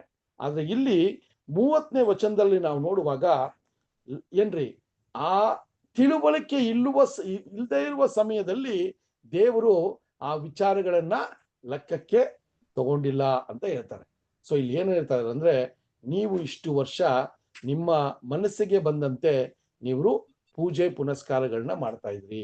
ನೀವು ನಿಮ್ಮ ಮನಸ್ಸಿಗೆ ಬಂದಂತೆ ದೇವರು ದೇವತೆಗಳನ್ನ ಉಂಟು ಮಾಡ್ಕೊಂಡ್ರಿ. ಅದೆಲ್ಲ ಕೂಡ ಈಗ ಲೆಕ್ಕಕ್ಕೆ ಬರಲ್ಲ. ಆದ್ರೆ ಈಗ ದೇವರು ಏನು ಅಂತ ಅವರ ಯೋಜನೆಯಲ್ಲಿ ಇಟ್ಟಿದ್ದಾರೆ ಅಂದ್ರೆ, ಈ ಲೋಕದಲ್ಲಿರುವಂತ ಎಲ್ಲಾ ಜನರು ಕೂಡ ಆತನ ಕಡೆ ತಿರುಗಿಕೊಳ್ಳೋದಿಕ್ಕೆ ಒಂದು ಅವಕಾಶವನ್ನ ಮಾಡಿಕೊಟ್ಟಿದ್ದಾರೆ ಅಂತ ಹೇಳ್ತಾರೆ. ಯಾಕೆ ಅಂತ ನೋಡ್ಬೇಕಾದ್ರೆ ಅಲ್ಲಿ ನೋಡಿ ಎಂತ ಸ್ಪಷ್ಟವಾಗಿ ಹೇಳ್ತಾರೆ ಅಂದ್ರೆ, ಒಬ್ಬ ಒಂದು ದಿನವನ್ನ ದೇವರು ಏನ್ ಮಾಡಿದಾರಂತೆ, ಆಯ್ಕೆ ಮಾಡ್ಕೊಂಡಿದ್ದಾರೆ ಅಂತ ಪ್ರಾರಂಭ ಮಾಡ್ತಾರೆ ಸಹೋದರರೇ. ಸೊ ಅಲ್ಲಿ ಹೇಳ್ತಾರೆ, ಈ ಒಂದು ಆತನ ಕಡೆ ತಿರ್ಕೊಳ್ಳೋದಕ್ಕೆ ಯಾಕೆ ದೇವರು ಈ ಒಂದು ಅವಕಾಶವನ್ನ ಮಾಡಿಕೊಟ್ರು ಅಂದ್ರೆ, ಒಂದು ದಿನವನ್ನ ದೇವರು ನಿಯಮಿಸಿದ್ದಾರೆ. ಆ ದಿನದಲ್ಲಿ ನ್ಯಾಯ ವಿಚಾರಣೆಗೆ ಒಳಪಡಿಸೋದಕ್ಕೆ ಒಬ್ಬ ವ್ಯಕ್ತಿಯನ್ನ ದೇವರು ನೇಮಕ ಮಾಡಿದ್ದಾರೆ. ಆ ವ್ಯಕ್ತಿ ನೀತಿವಂತಿಕೆಯಿಂದ ಆ ಭೂಮಿಯನ್ನ ಏನ್ರಿ, ಆ ಒಂದು ಸಮಸ್ತವನ್ನ ಅವರು ಸರಿ ಮಾಡುವ ಒಂದು ವಿಚಾರವನ್ನ ಅಲ್ಲಿ ಹೇಳ್ತಾರೆ. ಸೊ ಆತನನ್ನ ದೇವರು ಮರಣದಿಂದ ಈಗ ಎಬ್ಬಿಸಿದ್ದಾರೆ ಅಂತ ಒಂದು ವಿಚಾರವನ್ನ ಮಾತಾಡ್ತಾರೆ ಸಹೋದರರೇ. ಸೊ ಇದು ತುಂಬಾ ಮುಖ್ಯವಾದ ಒಂದು ವಿಷಯ. ಸೊ ಈ ವಿಷಯವನ್ನ ನೋಡ್ಬೇಕಾದ್ರೆ ಇಲ್ಲಿ ಯೇಸು ಸ್ವಾಮಿಯನ್ನ ನಿಧಾನಕ್ಕೆ ಇಂಟ್ರೊಡ್ಯೂಸ್ ಮಾಡ್ತಾರೆ ನೋಡ್ರಿ ಅಲ್ವಾ. ಸ್ವಾಮಿಯನ್ನ ಯಾವುದೇ ರೀತಿಯ ಆ ಒಂದು ಹೆಸರನ್ನ ಹೇಳಿದೆ, ದೇವರು ಒಬ್ಬ ವ್ಯಕ್ತಿಯನ್ನ, ಆ ವ್ಯಕ್ತಿಯ ಮೂಲಕ ಒಂದು ದಿನವನ್ನ ಅಂತ ಹೇಳ್ಬೇಕಾದ್ರೆ ಈ ವಚನಗಳು ನಮಗೆ ಆಲ್ರೆಡಿ ಏನ್ ಮಾಡಿದ್ದಾರೆ, ಬೇಸಿಕ್ ಸಬ್ಜೆಕ್ಟ್ ಅಲ್ಲೇ ಸಹೋದರಗಳು ತಿಳುವಳಿಕೆ ಕೊಟ್ಟಿದ್ದಾರೆ. ಒಂದು ದಿನ ಅನ್ನೋದು ಒಂದು ಕಾಲ ಸಮಯ, ಆ ಒಂದು ನ್ಯಾಯ ವಿಚಾರಣೆ ಅನ್ನೋದು ದೇವರ ರಾಜ್ಯದ 1000 ವರ್ಷದ ಆಳ್ಕೆ. ಸೊ ಇದೆಲ್ಲ ನಮ್ಗೆ ಏನಾಯ್ತ್ರಿ, ಆ ಅರಿವನ್ನ ದೇವರು ಕೊಟ್ಬಿಟ್ಟಿದ್ದಾರೆ. ಅದರಿಂದ ನಮ್ಗೆ ಯಾವುದೇ ರೀತಿಯ ಕನ್ಫ್ಯೂಷನ್ ಇಲ್ಲ. ಸೊ ಈ ವಚನನೇ ದೇವರ ರಾಜ್ಯದ ಬಗ್ಗೆ ಮಾತನಾಡುವ ಒಂದು ವಚನ. ಆ ವಚನದಲ್ಲಿ ಆ ದಿನ, ಆ ವ್ಯಕ್ತಿ ಯಾರು ಅಂದ್ರೆ, ಆ ವ್ಯಕ್ತಿಯನ್ನ ದೇವರು ಈ ಭೂಮಿಯಲ್ಲಿ ಬಂದು ಆತನು ಜನರಿಗೋಸ್ಕರ ಆತ ಜೀವವನ್ನ ಕೊಟ್ಟು ದೇವರಿಗೆ ಮೆಚ್ಚುಗೆಯಾಗಿ ಅವರು ನಡ್ಕೊಂಡಿರೋದ್ರಿಂದ ಆತನನ್ನ ದೇವರು ಎಬ್ಬಿಸಿದ್ದಾರೆ ಅಂತ ಆ ವ್ಯಕ್ತಿಯನ್ನ ಇಂಟ್ರೊಡ್ಯೂಸ್ ಮಾಡ್ತಾರೆ ಸಹೋದರರೇ. ಸೊ ಅಲ್ಲಿ ಈಗ ನಾವು ನೋಡುವಾಗ ಸಹೋದರರೇ, ಯಾವ ರೀತಿ ಪೌಲನು ಆ ಗ್ರೇಕ ಆ ಒಂದು ಜನರಿಗೆ ಒಂದು ತಿಳಿವಳಿಕೆಯನ್ನ ಕೊಡುವಂತ ಒಂದು ವಿಚಾರವನ್ನ ಮಾಡ್ತಾರೆ ಅನ್ನೋದನ್ನ ಕೂಡ ನಾವು ನೋಡ್ಬೋದು ಸಹೋದರ. ಸೊ ಈ ವಿಚಾರಗಳನ್ನ ನೋಡ್ಬೇಕಾದ್ರೆ ಅವರು ಕಡೆಯದಾಗಿ ಈ ಒಂದು ವ್ಯಕ್ತಿಯ ಬಗ್ಗೆ ಮಾತನಾಡಿದ ನಂತರ ಈಗ ನೆಕ್ಸ್ಟ್ ಒಂದು ವಿಚಾರವನ್ನ ಪ್ರಾರಂಭ ಮಾಡ್ತಾರೆ.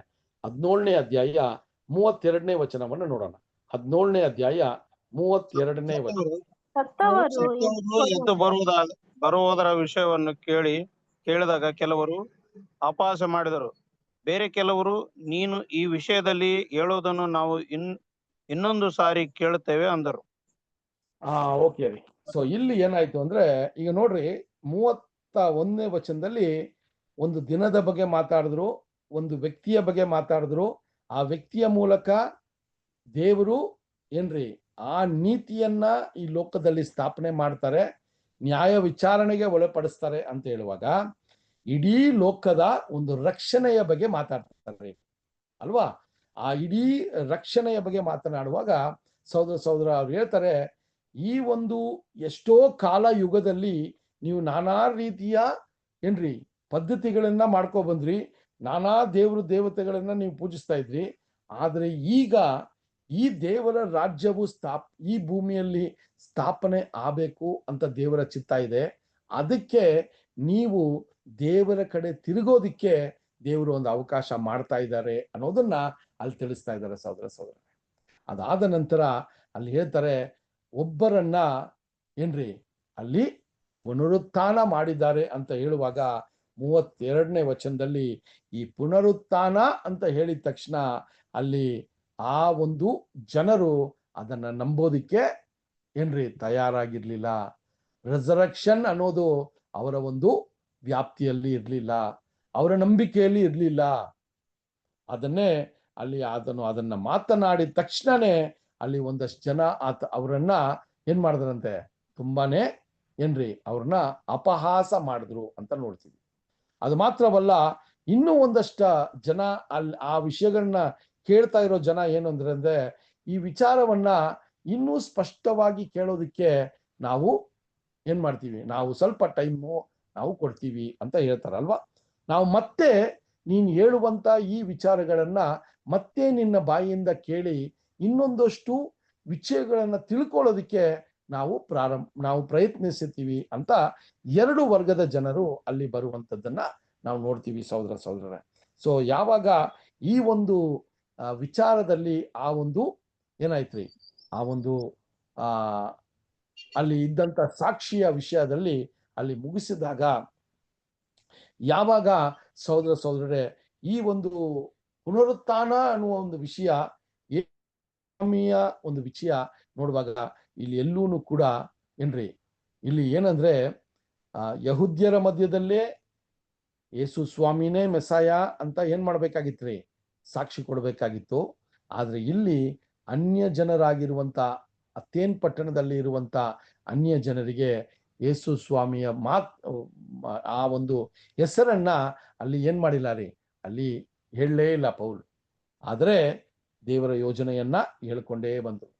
ಪುನರುತ್ಥಾನ ಆಗಿರುವ ಒಬ್ಬ ಮನುಷ್ಯನ ಮೂಲಕ ದೇವರು ಈ ಒಂದು ಭೂಮಿಯಲ್ಲಿರುವಂತ ಜನರನ್ನ ಅವರು ನ್ಯಾಯ ವಿಚಾರಣೆಗೆ ಒಳಪಡಿಸ್ತಾರೆ ಅನ್ನೋದನ್ನ ಮಾತ್ರ ಹೇಳಿ ಆ ಒಂದು ವಿಚಾರವನ್ನ ಮುಗಿಸುವಾಗ ಅಲ್ಲಿ ಇರುವಂತ ಜನರು ಎರಡು ವಿಧವಾಗಿ ಪ್ರತಿಕ್ರಿಯಿಸಿದ್ರು. ಒಬ್ರು ಅವ್ರನ್ನ ಅಪಹಾಸ್ಯ ಮಾಡಿದ್ರು, ಇನ್ನೊಂದು ವರ್ಗದವರು ಇನ್ನೂ ಒಂದಷ್ಟು ನಿನ್ನ ಬಾಯಿಯಿಂದ ನಾವು ಕೇಳಿ ನಾವು ನಿರ್ಧಾರಗಳನ್ನ ತಗೋಬೇಕು ಅನ್ನೋದನ್ನ ಅಲ್ಲಿ ವ್ಯಕ್ತಪಡಿಸಿದ್ರು. ಸೊ ಈ ಸಾಕ್ಷಿಯನ್ನ ಹೇಳಿದ ನಂತರ ಈಗ ಪೌಲ್ ಏನ್ ಮಾಡಿದ್ರಂತೆ, ಆ ಜಾಗವನ್ನ ಬಿಟ್ಟು ಹೋದ್ರು ಅಂತ 17ನೇ ಅಧ್ಯಾಯ 33ನೇ ವಚನವನ್ನ ನೋಡೋಣ. 17:33. 17:33 ಬ್ರದರ್. 33. ಪೌಲನು ಅವರ ಮಧ್ಯದಿಂದ ಹೊರಟು ಹೋದನು. ನೋಡ್ರಿ, ಇಷ್ಟೆಲ್ಲ ಸಾಕ್ಷಿ ಹೇಳಿದ ನಂತರ ಅಲ್ಲಿ ಅದರ ಕನ್ಕ್ಲೂಷನ್ ನೋಡುವಾಗ ಎರಡು ವರ್ಗದ ಜನರು ಅಲ್ಲಿ ನೋಡಿದ್ವಿ ನಾವು. ಅದಾದ ನಂತರ ಪೌಲನು ಆ ಒಂದು ಮಹಾಸಭೆಯನ್ನ, ಆ ಒಂದು ಏನ್ರಿ ಸಾಕ್ಷಿ ಕೊಡುವಂತ ಜಾಗವನ್ನ ಬಿಟ್ಟು ಅವರು ಹೊರಟರು ಅನ್ನೋದನ್ನ ಕನ್ಕ್ಲೂಡ್ ಮಾಡ್ತಾರೆ ಸಹೋದರರೇ. ಸೊ ಅದಾದ ನಂತರ ಈಗ ಆ ಒಂದು ಸಾಕ್ಷಿ ಕೊಡೋದ್ರ ಮೂಲಕ ಏನಾಯ್ತು ಅದರ ಪ್ರತಿಕ್ರಿಯೆ ಅಂತ ದೇವರ ಚಿತ್ತ ಇದ್ರೆ ಬರುವಂತ ಒಂದು ವಾರದಲ್ಲಿ ಆ ಸಾಕ್ಷಿಯನ್ನ ನೋಡೋಣ. ಅದಾದ ನಂತರ ಪೌಲು ಕೊರಿಂಥಿಯ ಪಟ್ಟಣಕ್ಕೆ ಹೋಗುವಂತ ಒಂದು ಸನ್ನಿವೇಶವನ್ನ ಪ್ರಾರಂಭ ಮಾಡೋಣ. ಓಕೆನಾ? ಸೊ ಈಗ ಬೇರಿಯಾ ಪಟ್ಟಣ ಆಯ್ತು, ಅಥೇನ್ ಪಟ್ಟಣದಲ್ಲಿ ನಡೆದಂತ ವಿಚಾರಗಳನ್ನ ನೋಡಿದ್ವಿ. ಅಲ್ಲಿ ಪೌಲನ ಸಾಕ್ಷಿ ಯಾವ ರೀತಿ ಏನ್ರಿ ದೇವರ ಜ್ಞಾನದಿಂದ, ದೇವರ ಆತ್ಮದಿಂದ ಆ ಸಾಕ್ಷಿ ಎಷ್ಟು ಪವರ್ಫುಲ್ ಆಗಿತ್ತು. ಆದ್ರೆ ಅಲ್ಲಿ ಅದನ್ನ ನಂಬಿ ಬಂದಂತ ವ್ಯಕ್ತಿಗಳು ಕೇವಲ 2 ಜನ ಅಂತ ನಮಗೆ ವೇದದಲ್ಲಿ ಬರೆದಿದ್ದರನ್ನ ನೋಡ್ಬೋದು. ಸೊ ಆ ವಿಚಾರವಾಗಿ ಬರುವ ದಿನಗಳಲ್ಲಿ ಈ ವಿಚಾರಗಳನ್ನ ನೋಡೋಣ. ದೇವರ ಚಿತ್ತ ಇದ್ರೆ ನಾವು ಈ ವಿಚಾರಗಳನ್ನ ಬರುವ ವಾರ ಕೂಡ ನೋಡೋಣ. ಸೊ ದೇವರು ಈ ವಾಕ್ಯಗಳನ್ನ ಆಶೀರ್ವದಿಸ್ಲಿ. ನಮ್ಮ ಮಧ್ಯದಲ್ಲಿರುವ ಸಹೋದರರಾದ ಕಿಶೋರ್ ಬ್ರದರು, ವಿನೋದ್ ಬ್ರದರು ಪ್ರಾರ್ಥನೆ ಮಾಡಬೇಕು ಅಂತ ಕೇಳ್ಕೊತೀನಿ. ಬ್ರದರ್ ವಿನೋದ್. ಕೇಳಿಸ್ತಾ ಇದೆಯಾ ಬ್ರದರ್? ಕೇಳಿಸ್ತಾ ಇದೆ. ಓಕೆ, ಪ್ರಾರ್ಥನೆ ಮಾಡೋಣ. Our Heavenly Almighty Father, God of Abraham, Isaac, and Jacob, hallowed be thy name. Dear Father, we thank thee for this evening, for bringing us together as one family under one hope and salvation. Father, thee have selected few among us in this world to know thy truth, many of which has been revealed unto us through thy brethren today. Dear Father, help us not only to be hearers of thy words, but also inculcate the habit of practicing all the characters of fruits of spirit, keeping in our mind our consecration and the effort that we need to put in to overcome our weaknesses and our shortcomings. Dear Father, help us with thy Holy Spirit in our hearts, in our minds, in order that we walk in a way that is acceptable in thy sight. Help us to humble ourselves unto thy words and to thy will at all times. Dear Father, we pray for everyone who have gathered here and those who are elsewhere under thy name. Be with them and guide them and give them the strength that we need in our minds and our hearts, and the will that we need to have in our mind and hearts, that we follow thy words at all times. Let everything happen as thee wills and wish, but nothing according to what we want. We pray all this unto the mighty Father, through the precious, mighty, and the most gracious name of thy only begotten Son, our Savior, Lord Jesus Christ. Amen. Thank you, brother. Thank you, brother. Thank you, brother. Namaste. ನಮಸ್ತೆ brother sister. ಎಲ್ಲ brother sister ಎಲ್ಲರಿಗೂ ನಮಸ್ತೆ, good night. ಎಲ್ಲರಿಗೂ ನಮಸ್ತೆ. ಎಲ್ಲ brothers ಸಿಸ್ಟರ್ಸ್ಗೆ ನಮಸ್ತೆ. ನಮಸ್ತೆ ನಮಸ್ತೆ. ಎಲ್ಲ ಬ್ರದರ್ಸ್ ನಮಸ್ತೆ. Thank you. ನಮಸ್ತೆ ಆನಂದ್ ಬ್ರದರ್ ನಮಸ್ತೆ. ನಮಸ್ತೆ ಸಿಸ್ಟರ್. ವೈರ್ಲ ಪ್ಲೇ ಪಡೆಯುತ್ತೀರಾ? ನಮಸ್ತೆ ಎಲ್ಲ